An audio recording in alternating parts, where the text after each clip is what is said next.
Okay, this is the project for how to use command line to set a rule for firewall to block the web traffic. So I would like to show you how it looks like when we not blocking the web browser yet, so we can browse the website through here. And you can see that we can go into Instagram. So now let's go by starting. You can start by typing search here on CMT, and then you can run command prompt and run as administrators. What I can do is also on my desktop, I have CMD here. I can right click on here, run as administrators. And now a window pop up, you just say yes. And now you're in here, it's an administrator CMD. Now I'm gonna start typing my code in. When firewall rule name block AIM protocol CTP dot out remote port 443 action block. Alright, so I would like to explain why we are blocking the remote port 443, because port 443 is a hypertext transfer protocol,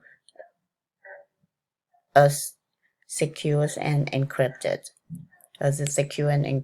So it's HTTPS.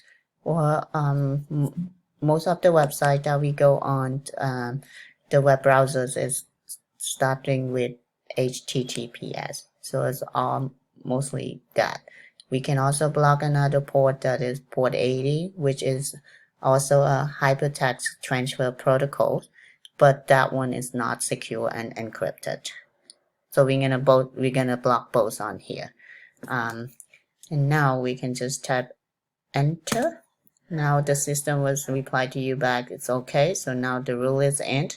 And then what you're going to do is hit an upper arrow key on your keyboard to bring the same command up here. But what we're going to do is we're going to change this to 80. So port 80. That's what we're going to block also. And now we're going to block it's in. What we can do is also rewrite another command to make sure that we can see if that what we set is in, and now we're gonna double check it. Firewall, and when firewall show rule name block AMI. There we go. So now you can see that domain private public report here, port 80 block action, and this one is port 443 block action. Alright, now we can just get out of here and then go to a web browser. We can type it again to see if we can see it. Now you can see that. Alright, congratulations. You know how to block your firewall to block the website traffic through command line. Thank you.